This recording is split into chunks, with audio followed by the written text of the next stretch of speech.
Bismillahirrahmanirrahim. Assalamualaikum warahmatullahi wabarakatuh.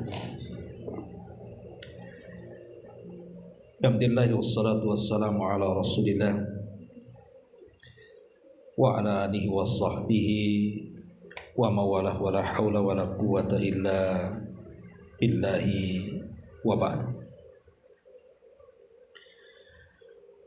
Alhamdulillah, segala puja dan puji hanya milik Allah subhanahu wa ta'ala. Salawat dan juga salam kita hadiahkan kepada Rasul kita Nabi besar Muhammad sallallahu alaihi wa ala alihi wasallam. Kita lanjutkan kajian kita, masih membahas kitab Bahjah Qulubil Abrar, dan kita masuk pada poin ke-9, beriman dengan takdir Allah subhanahu wa ta'ala. Kita baca hadisnya. An Abdullah ibn Amr qala qala Rasulullah sallallahu alaihi wasallam kullu syai'in biqadarin hatta al-ajzu wal kaisu, rawahu Muslim.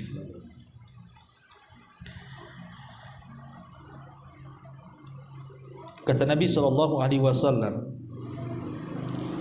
segala sesuatu itu terjadi atas takdir Allah azza wajalla,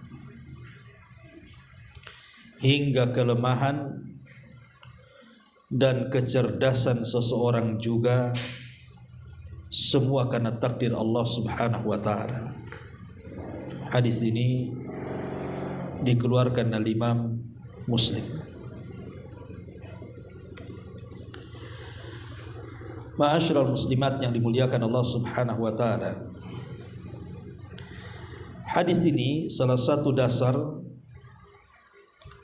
tentang beriman seorang muslim kepada takdir Allah subhanahu wa ta'ala, bahwa segala sesuatu itu sudah dicatat dan ditakdirkan Allah azza wa jalla. Di dalam surah Al-Hadid ayat 22, Allah subhanahu wa ta'ala berfirman, ma asaba min musibatin fil ardi wala fi anfusikum illa fi kitabim min qabli an nabra'aha inna dzalika 'ala Allahi yasir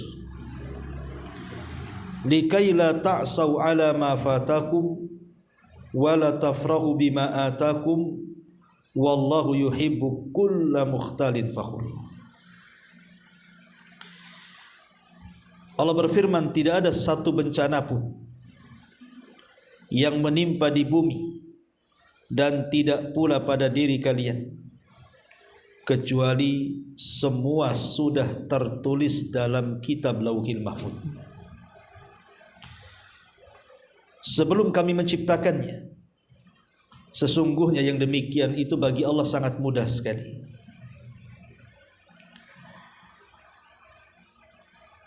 Kenapa demikian? Supaya kamu jangan berduka cita terhadap apa yang luput dari kamu, dan supaya kamu jangan terlalu gembira terhadap apa yang diberikan kepadamu. Dan Allah tidak menyukai setiap orang yang sombong lagi membanggakan dirinya. Lihat bagaimana ayat ini mengajarkan kepada kita tentang beriman dengan takdir Allah azza wa jalla, bahwa segala sesuatu itu sudah dicatat. Artinya kalau segala sesuatu sudah dicatat, lalu buat apa seseorang harus sedih atau bahagia berlebihan? Karena semua sudah dicatat. Miskin dicatat, kaya juga sudah dicatat, cerdas ya dicatat, bodoh juga ya dicatat. Semua sudah tercatat di hadapan Allah subhanahu wa ta'ala. Para ulama mengatakan bahwa beriman kepada takdir itu harus melalui 4 proses. beriman dengan takdir itu harus melalui 4 proses. Pertama, meyakini dengan keyakinan yang penuh bahwa Allah Subhanahu wa taala memiliki pengetahuan yang telah, yang sedang, bahkan yang akan datang. Bahkan sesuatu yang mustahil terjadi, kalau Allah kehendaki terjadi, Allah tahu. Kemudian yang kedua, sebagian pengetahuan Allah Subhanahu wa taala Allah catat di satu buku yang disebut dengan Lauhil Mahfuz. Makanya ada hadis yang mengatakan innallaha kataba maqadira kulli khalaiq. Sesungguhnya Allah Subhanahu wa taala telah mencatat segala sesuatu tentang makhluknya sebelum Allah menciptakan langit dan bumi 50.000 tahun. Kemudian setelah Allah Subhanahu wa taala mencatat sebagian pengetahuannya di Lauhil Mahfuz, baru kemudian Allah Subhanahu wa taala menciptakan yang telah dicatatnya. Dan Allah Subhanahu wa taala pencipta segala sesuatu. Kemudian yang terakhir, setelah kita tahu bahwa Allah Maha mengetahui, kemudian pengetahuan, sebagian pengetahuannya dicatat, dan Allah ciptakan apa yang dicatat, maka tidak mungkin ciptaan itu ketika Allah ciptakan kecuali karena kehendak Allah Subhanahu wa taala. Kalau Allah berkehendak maka terjadi, walaupun kita tidak berkehendak, tetapi apa yang kita kehendaki belum tentu terjadi kalau Allah tidak berkehendak. Itulah yang disebut dengan rukun takdir. Saya ulangi, rukun takdir itu pertama ilmu, kita meyakini Allah mengetahui segala sesuatu. Yang kedua al-kitabah, sebagian ilmu Allah catat di Lauhil Mahfuz. Kemudian yang ketiga al-khalq, apa yang sudah dicatat mulai Allah ciptakan satu persatu. Kemudian yang keempat al-masyiatu, ketika Allah menciptakan makhluknya tidak lepas daripada kehendak Allah Subhanahu wa taala. Ma'asyiral muslimat yang dimuliakan Allah Subhanahu wa taala, beriman dengan takdir ini adalah bagian daripada rukun iman. Karena di antara rukun iman yang 6 itu salah satunya antu'mina bil qadari khairihi wa syarri.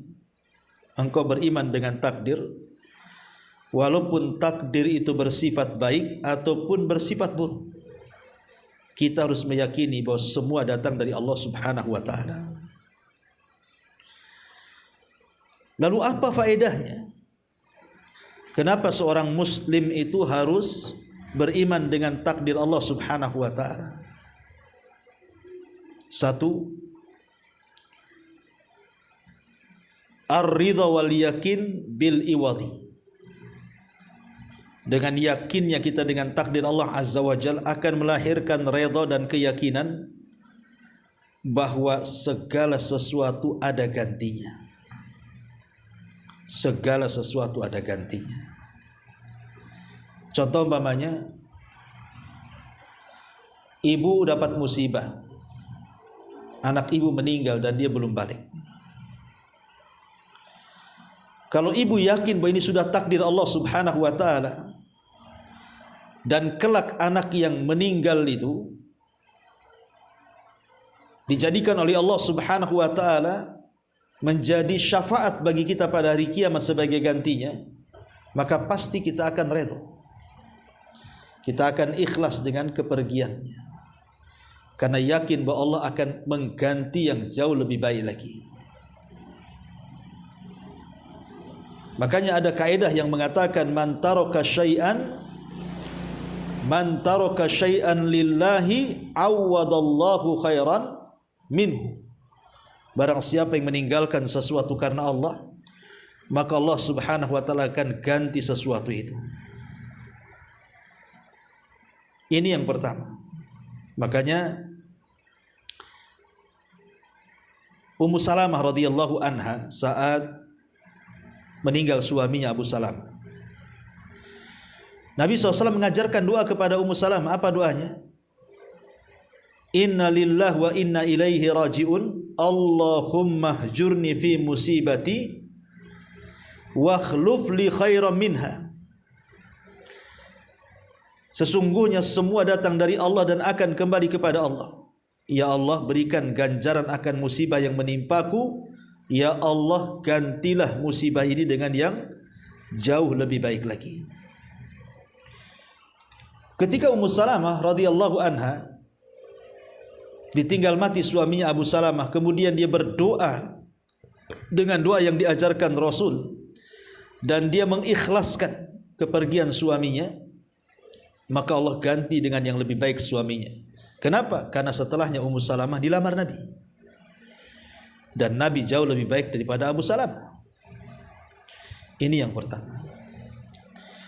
Yang kedua, beriman dengan takdir itu insyirahus sadri, bisa melapangkan dada. Bisa melapangkan dada. Seperti ayat yang tadi saya baca, di mana Allah Subhanahu wa taala berfirman, likai la ta'sau ala ma fatakum wa la tafrahu bima atakum, supaya kamu jangan terlampau sedih terhadap apa yang luput dari kamu, dan supaya kamu jangan terlalu bahagia terhadap apa yang Allah berikan kepadamu, karena semua sudah ditakdirkan Allah Azza wa Jalla. Jadi tenang hatinya. Kalau seandainya hari ini Allah berikan nikmat kepada kita, tidak terlampau sedih, tidak terlampau senang. Kenapa? Karena sudah ditakdirkan nikmat itu datang kepada kita. Tapi kalau kita mendapatkan musibah, tidak terlalu sedih, karena musibah itu sudah dicatat di Lauhil Mahfuz sebelum Allah menciptakan langit dan bumi. Selesai. Tenang hati kita. Makanya Allah Subhanahu wa taala mengatakan, "Kullu yusibana illa ma kataballahu lana." Katakan, tidaklah musibah menimpa kita kecuali semua sudah dicatat oleh Allah Subhanahu wa taala. Kemudian yang ketiga, beriman kepada takdir itu al-husul alal ajril kabir, akan mendapatkan pahala besar. Sebagaimana Allah mengatakan, wala nabluwannakum bisyai'im minal khaufi wal ju'i wa naqsim minal amwali wal anfusi wath thamarat wa basyiris sabirin alladzina idza asabatkum musibah qalu inna lillahi wa inna ilaihi raji'un ulaika alaihim salawatu mir rabbihim wa rahmah wa ulaika humul muhtadun.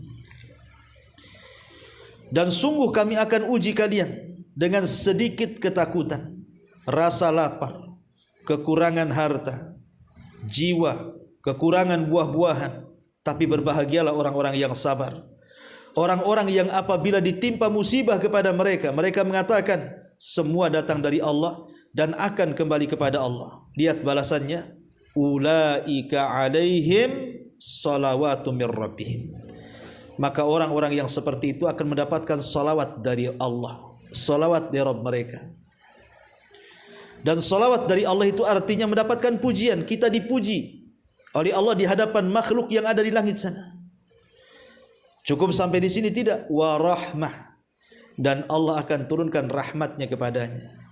Cukup sampai di sini? Tidak. Wa ulaika humul muhtadun, dan mereka akan mendapatkan petunjuk Allah. Lihat, orang yang yakin dengan takdir itu akan mendapatkan pahala besar. Kemudian yang keempat, orang yang yakin dengan takdir itu ghina nafsi, jiwanya akan merasa kaya walaupun hartanya tidak banyak, walaupun hidupnya pas-pasan, walaupun rumahnya ngontrak, walaupun kerjanya serabutan. Tapi kalau hatinya kaya, maka hidupnya akan tenang, dan itu buah daripada beriman dengan takdir. Makanya Nabi SAW menasihati Abu Hurairah radhiyallahu anhu, salah satu nasihatnya apa? irda bima qasamallahu laka takun aghnan nas. Redolah wahai Abu Hurairah dengan apa yang telah Allah berikan kepadamu, maka engkau akan menjadi orang yang paling kaya dari semua orang kaya di tengah-tengah manusia. Karena hakikat kekayaan itu bukan harta, tapi hakikat kekayaan itu adalah hati. Makanya sing saya contohkan, ada orang kaya, kaya sakaya-kayanya, rumahnya gedung, kendaraannya bagus, kerjaannya oke, gajinya tinggi, tapi hatinya tidak pernah tenang. Bahkan di daerah Sekupang itu ada kasus gitu ya, orang kaya suaminya mau bunuh istrinya, padahal istrinya kerja bagus, gaji tinggi, suaminya juga dokter, kerja bagus gitu ya, gaji tinggi. Itu pernah itu mau dibunuh istrinya, entah masalah apa. Cuman saya dengar kasusnya saja. Coba bayangkan, kurang apa hidup dunia dia, rumah bagus, kendaraan bagus, kenapa kemudian mau dibunuh pula istrinya? Menunjukkan apa? Hatinya tidak kaya, tidak tenang. Makanya rumah sekaya itu tidak ada tumanina sama sekali. Harusnya kalau memang kekayaan itu yang menyumbangkan kebahagiaan, orang yang kayak gitu harusnya samawa hidupnya kan, Bu. Kenapa kemudian bertengkar sampai harus mau membunuh pasangannya pula? Naudzubillah. Ya. Kemudian yang nomor 5, adamul khauf. Orang yang yakin dengan takdir Allah Azza wa Jalla itu hidupnya tidak akan pernah takut. Hidupnya tidak akan pernah takut. Walaupun dia diancam manusia sekalipun. Karena dia yakin bahwa Nabi SAW pernah mengatakan, wa'lam annal ummata law ijtama'at ala an yanfa'uka bi syai'in lam yanfa'uka illa bi syai'in qad katabahu Allahu lak. Wa law ijtama'u ala an yadurruka bi syai'in lam yadurruka illa bi syai'in qad katabahu Allahu lak.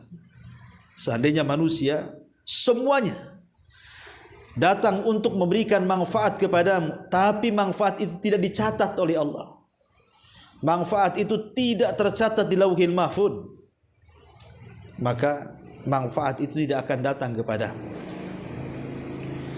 Tapi sebaliknya, satu dunia mau mencelakakan kamu, tapi kecelakaan itu tidak dicatat di Lauhil Mahfuz, engkau akan selamat. Maka satu dunia yang mencelakakan kita percuma saja, karena Allah tidak mencatat. Kita harus celaka dengan banyaknya manusia yang hendak mencelakakan kita. Dari sini hidup kita tenang, karena semua sudah dicatat. Makanya hilang rasa takutnya orang beriman dengan takdir Allah Azza wa Jalla. Kemudian yang keenam, asyaja'atu wal iqdam. Orangnya tegar, pemberani. Kenapa? Karena semua sudah ditakdirkan. Jadi beriman kepada takdir Allah Azza wa Jalla itu kemudian membentuk karakter pemberani, membentuk karakter semangat hidup. Kemudian juga yang nomor 7, adamun nadami ala mafat wa tahassur ala al-madhi. Beriman dengan takdir, atau orang yang beriman dengan takdir itu, kalau dia betul-betul yakin dengan takdir, maka dia tidak akan menyesal terhadap apa yang luput bagi dia. Karena ada orang yang sedih setiap hari, Bu, gara-gara apa?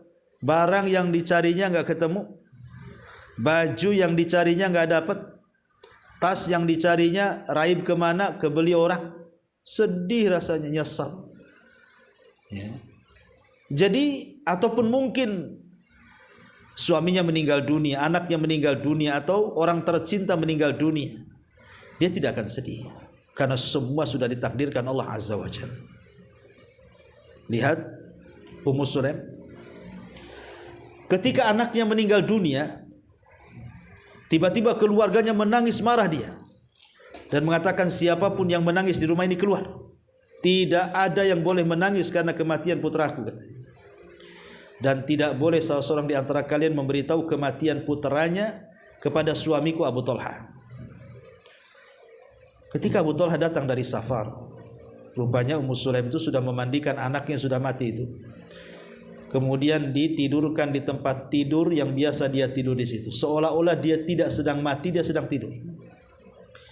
Ketika Abu Talha datang, yang namanya bapak datang dari safar, kadang-kadang ditanyakan anaknya dulu kan, Bu, ibunya terakhir, mana anak gitu ya. Rupanya Ummu Sulaim mengatakan jangan diganggu, anakmu sedang tidur. Akhirnya kemudian Ummu Sulaim pun memasakkan masakan yang lezat. Dia pun berdandan dengan dandan yang cantik, dia gauli suaminya dengan baik. Baru kemudian suaminya sudah lelah, letihnya hilang sedikit demi sedikit karena sudah istirahat. Sepertiga malam baru dibangunkan Ummu Sulaim dan mengatakan, "Bang," mungkin bahasa kitanya, "macam mana kalau ada tetangga nitipkan barang kepada kita? Lah yang nitip itu mau ngambil barang, kita kasih nggak itu titipannya?" Kata Abu Talha, "Ya kasih lah, itu kan barang orang." "Begini Bang, anak kita kan titipan Allah. Bagaimana kalau Allah mau mengambilnya? Abang ikhlas?" Kaget dia. Ya. Akhirnya kemudian dia mau marah gimana kan itu. Karena sudah terlampau baik Ummu Sulaim istrinya kepada dia kan. Tapi kemudian keduanya datang kepada Nabi SAW dan Rasul mendoakan keduanya. Syahidnya di sini bagaimana ketegaran Ummu Sulaim ketika anaknya meninggal. Itulah buah daripada apa? Buah daripada beriman dengan takdir Allah Azza wa Jalla, tegar dia. Kemudian yang nomor 8, annal khirata fi makhtarahu Allah faqad yuqaddar 'alal mu'min musibah fayahzan wa la yadri kam minal masalih al-'azimah allati tahsulu lahu bisababiha wa kam sarafa anhu min syururin wal aqsu kadzalik. Bahwa kebaikan, annal khirata, bahwa kebaikan itu terhadap apa yang Allah Subhanahu wa taala pilih itu semua tidak lepas daripada takdir. Begitu juga keburukan yang menimpa dia itu juga tidak lepas daripada takdir. Maka jangan pernah menganggap kebaikan itu baik, jangan pernah menganggap keburukan itu buruk. Boleh jadi di balik keburukan itu ada kebaikan, di balik kebaikan pula ada keburukan, kita tidak tahu. Makanya Allah mengatakan wa asa an takrahu syai'an wa huwa khairul lakum. Boleh jadi yang kita anggap buruk itu baik pula di hadapan Allah. Ingat Bu, kisah Salahuddin Al-Ayyubi. Kisah Salahuddin Al-Ayyubi yang menaklukkan Baitul Maqdis itu ketika bayi mau dicekik atau mau dibunuh sama bapaknya tuh. Alasannya apa? Karena ketika itu ayahnya membunuh salah satu pemimpin kerajaan. Kemudian dia pun disuruh kabur, sebab kalau tidak dia akan dibunuh. Akhirnya dia kabur bersama istri yang sedang hamil tuh. Allah takdirkan melahirkan di tengah jalan. Anaknya itulah Salahuddin Al-Ayyubi itu. Ketika dia menangis karena takut ketahuan, maka ayahnya mengatakan kepada ibunya Salahuddin, "Diamkan anakmu atau kubunuh anakmu," katanya. Bayangkan. Tapi kemudian akhirnya tidak jadi dibunuh. Kemudian akhirnya dirawat dengan baik, belakangan jadi jenderal perang. Dan belakangan pula dia yang memerdekakan Baitul Maqdis setelah Umar Ibn Khattab. Ya, Salahuddin Al-Ayyubi. Coba. Terkadang sesuatu yang dianggap buruk ternyata dia pula kebaikan. Jadi jangan sesuatu itu menganggap buruk, itu buruk. Terkadang memandang itu buruk, rupanya di balik keburukan itu ada kebaikan. Kemudian yang nomor 8, nomor 9, an-najatu minan nar. Bahwa beriman dengan takdir adalah jalan untuk menghindar dirikan kita dari api neraka. Karena Nabi SAW mengatakan, "Lau anna Allaha uzziba ahlas samawati wa ahlal ardi adzabahum wa huwa ghairu zalimin lahum walau rahimahum kanat rahmatu khairan lahum min a'malihim." Kalau sekiranya Allah mengazab penduduk langit dan penduduk bumi, Allah akan mengazab mereka dan Dia tidak pernah zalim. Dan kalau seandainya Allah memberikan rahmat kepada mereka, maka rahmat yang diberikan kepada mereka lebih baik dibandingkan amalan mereka. Orang yang percaya dengan takdir Allah Subhanahu wa taala, maka orang itu akan dihindarkan dari api neraka. Karena di ujung hadis Rasul mengatakan, walau mutta ala ghairi hadza la dakhalta. Kalau seandainya engkau mati, maksudnya tidak yakin dengan takdir, engkau akan dakhaltan nar, akan masuk neraka. Makna mafhum kebalikannya, kalau engkau mati dan beriman dengan takdir Allah Subhanahu wa taala, maka akan masuk surga. Di sini menunjukkan bahwa beriman dengan takdir salah satu jalan supaya kita selamat dari api neraka. Kemudian yang nomor 10, orang yang yakin dengan takdir itu dhihabul hammi wal ghammi wal hazan. Hidupnya tidak akan rungsek, bahasa kitanya. Tidak akan sedih, tidak akan stres, tidak akan bingung. Pokoknya hidupnya happy-happy saja, hidupnya senang-senang saja. Kenapa? Karena semua sudah ditakdirkan. Lalu apa yang harus dipikirkan? Kalau hari ini kita kedapat musibah, ngapain sedih, sudah takdirnya. Hari ini kita jatuh, sudah takdirnya jatuh. Lalu apa yang ditangiskan? Hari ini saya dapat uang banyak, ngapain terlampau bangga sehingga sombong, semua sudah ditakdirkan. Sehingga beriman kepada takdir itu, kalau yakin akan menutup semua celah pintu kejahatan. Orang kalau yakin dengan takdir itu akan menutup semua celah pintu kejahatan.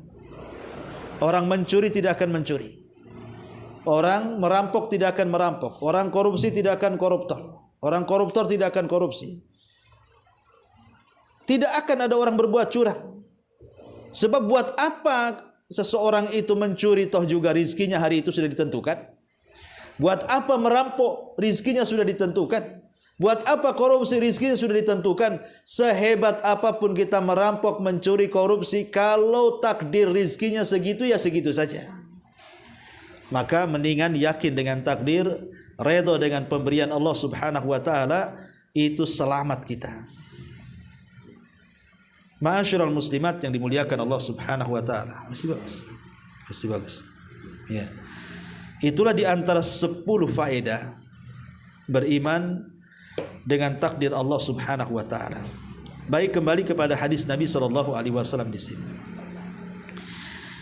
Dari Abdullah ibn Amr, beliau berkata, Nabi SAW bersabda, segala sesuatu itu terjadi dengan takdirnya.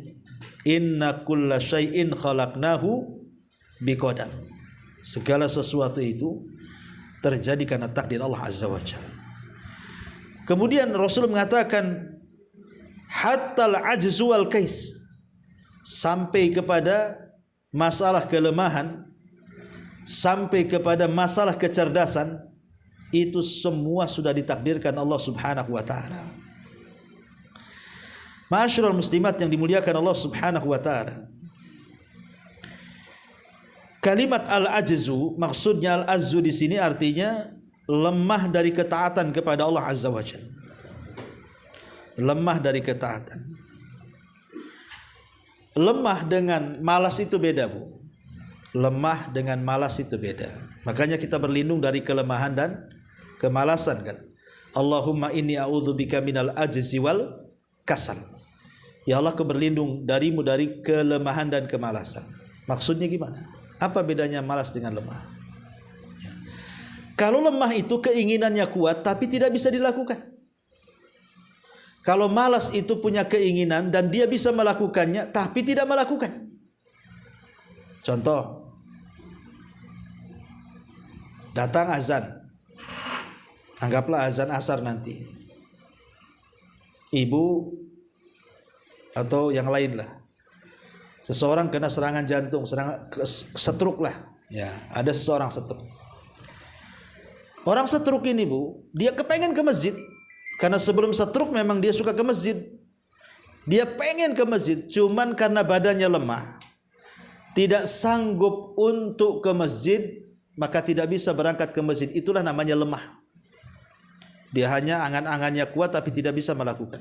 Beda dengan malas. Kalau malas itu kakinya bisa dilangkahkan ke masjid dan tidak ada yang mustahil bagi dia.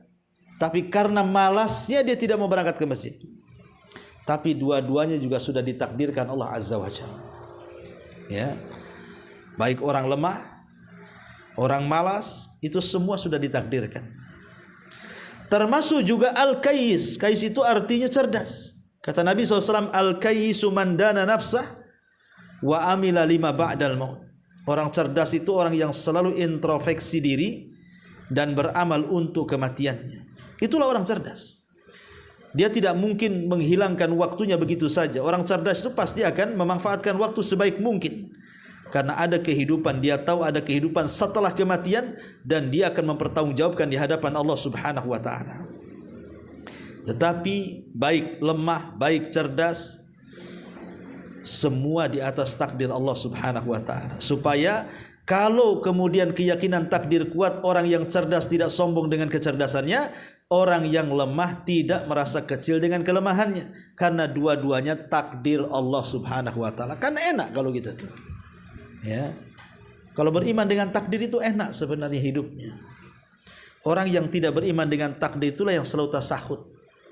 Tasahud itu artinya mengkritik Allah. Allah disalahkan. Seolah-olah musibah yang Allah timpakan kepada kita itu disamakan dengan azabnya. Tidak berpikir bahwa boleh jadi musibah itu bentuk sayang Allah kepada kita kan. Tapi orang-orang yang beriman dengan takdir, maka ketika ditimpa musibah dia akan berusaha untuk sabar. Ya. Karena semua datang dari Allah Subhanahu wa taala dan akan kembali kepada, dan semua ada balasannya di sisi Allah Subhanahu wa taala. Ma'asyiral muslimat yang dimuliakan Allah Azza wa Jalla. Di sini pengarang kitab ini dalam syarahnya kita baca sedikit. Hadis ini mengandung suatu pokok landasan agung yang termasuk dalam jajaran rukun iman yang 6, yaitu beriman kepada takdir yang baik atau takdir yang buruk, yang manis dan yang pahit, yang umum dan yang khusus, yang telah berlalu maupun yang akan datang. Semua sudah dicatat dalam takdir Allah. Supaya seorang hamba tahu bahwa ilmu Allah itu meliputi segala sesuatu, dan bahwa Allah mengetahui seluruh amalan yang dilakukan seorang hamba, yang baik ataupun yang buruk. Allah pun mengetahui seluruh urusan dan keadaan manusia, dan Allah menulis segala sesuatu di Lauhil Mahfuz. Sebagaimana Allah mengatakan, alam ta'lam annallaha ya'lamu ma fis samawati wal ardi, inna dzalika fi kitabin, inna dzalika 'alallahi yasir. Apakah kamu tidak mengetahui bahwa sesungguhnya Allah mengetahui segala yang ada di langit dan yang ada di bumi? Bahwasanya yang demikian itu terdapat dalam sebuah kitab Lauhil Mahfuz. Sungguh yang demikian itu sangat mudah bagi Allah Subhanahu wa taala. Dari sini kita harus yakin dengan takdir. Yakin dengan takdir. Tetapi Bu, jangan berdalil dengan takdir untuk sebuah kemaksiatan. Nah, ini catatan. Jangan kemudian berdalil dengan takdir untuk melegalkan kemaksiatan. Contoh, orang terkena virus LGBT. Ya.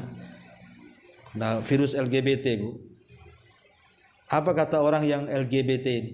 Kalau dinasihati, tobatlah. Kamu ini melakukan perbuatan kaum Sodom, kaumnya Nuh, nanti diazab. Ya. Apa kata dia? Gimana ya? Mungkin Allah sudah takdirkan saya LGBT. Nanti kalau Allah takdirkan saya tidak LGBT, insya Allah tidak akan LGBT katanya.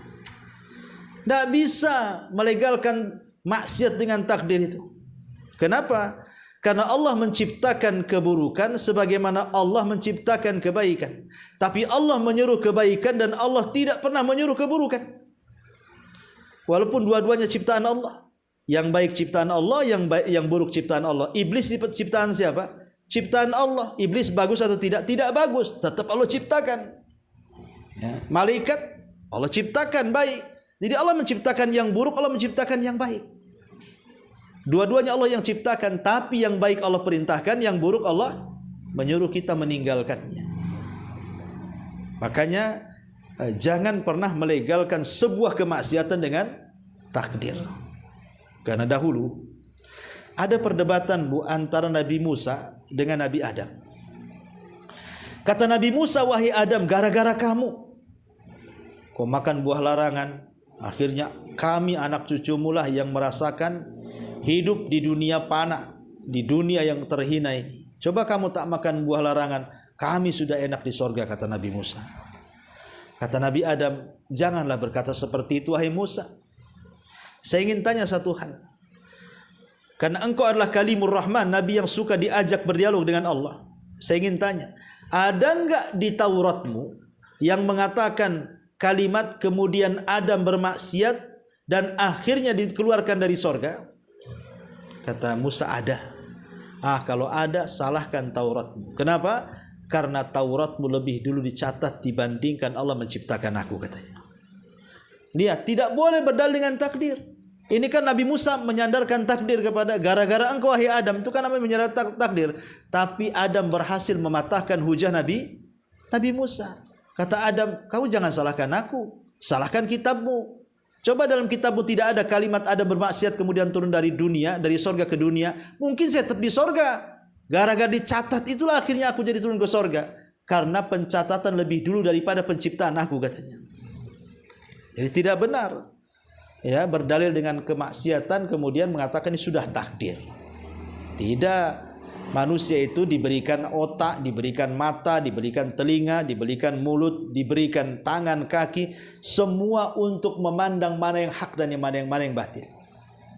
Kita bisa kok, pamannya ada satu api, satu air, suruh pegang, ya nggak mungkin lah orang pegang api, pasti pegang air. Artinya manusia itu punya kehendak, bukan dipaksa Allah harus jadi LGBT. Tidak ada manusia yang dipaksa itu. Manusia itu punya kehendak, tapi kehendak manusia di bawah kehendak Allah Subhanahu wa ta'ala. Ya, makanya jangan pernah melegalkan maksiat dan disandarkan dengan takdir Allah Subhanahu wa ta'ala. Wallahu a'lam bishawab, ini di antara keterangan. Tapi di sini ada catatan juga. Ketika para sahabat datang kepada Nabi sallallahu alaihi wasallam kemudian mengatakan, wahai Rasul, kalau semua orang sudah ditakdirkan yang masuk neraka, yang sorga masuk sorga, lalu buat apa kita beramal? Kalau catatannya nanti masuk neraka, masuk juga neraka. Lelah letilah kami beramal, ujung-ujung masuk neraka, katanya. Ya sudahlah, kita patokannya dengan takdir Allah sajalah. Maka Rasul mengatakan, jangan seperti itu. I'malu fa kullun muyassarun lima khuliqa lahu. Beramallah kalian, semuanya akan dimudahkan menuju takdir yang telah ditentukan baginya.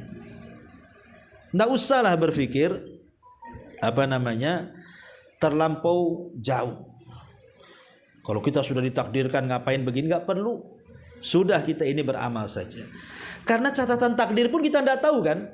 Apa ibu tahu catatan takdir ibu? Kan nggak tahu. Saya, ibu, siapapun tidak tahu catatan takdirnya. Karena kita tidak tahu catatan takdir itu apa, kita berusaha supaya menjadi orang yang soleh dan soleh. Boleh jadi dengan usaha kita itu Allah merubah takdir kita.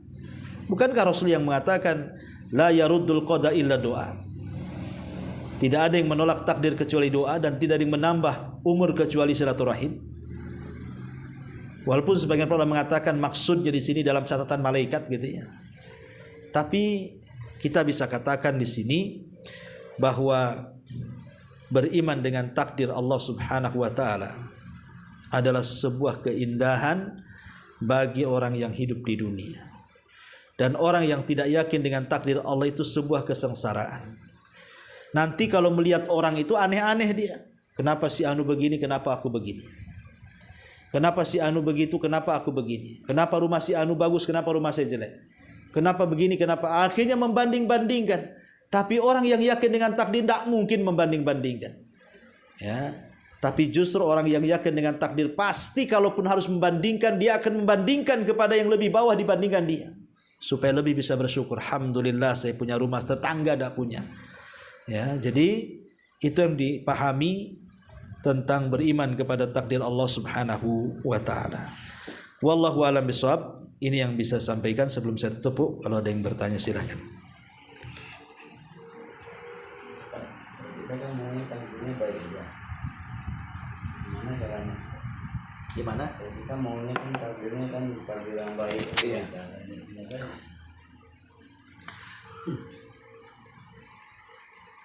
Ini ada pertanyaan, maunya kita kan semua takdirnya baik, tapi kemudian setelah di akhirat masuk neraka pula.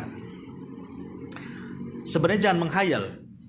Kalimat itu kalimat menghayal. Karena Rasul tidak pernah membicarakan soal hasil. Tapi Rasul itu selalu membicarakan soal proses. Hasilnya orang masuk surga, hasilnya orang masuk neraka kita tidak tahu. Tidak usahlah mikir hasil. Proses saja menuju hasil itu.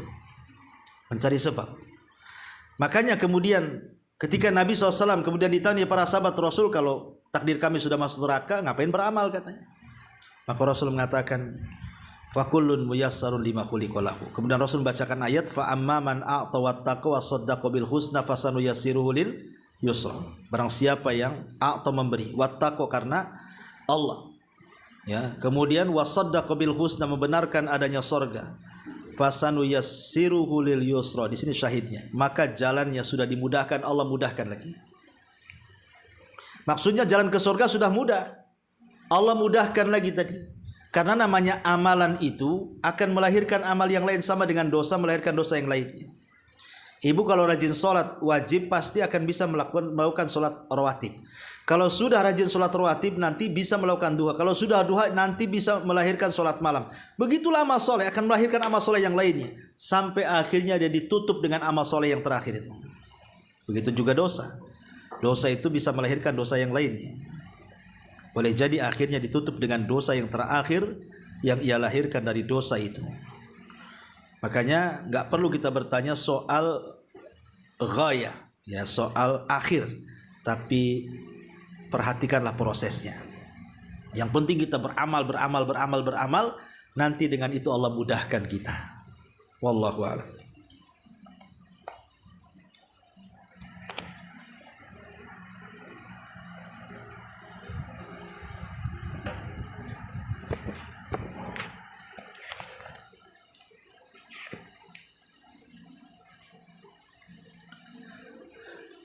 Ya, kalau nggak ada kita tutup. Subhanakallahumma bihamdika asyhadu an la ilaha illa anta astaghfiruka wa atubu ilaik. Wallahu ta'ala alam. Assalamualaikum warahmatullahi wabarakatuh.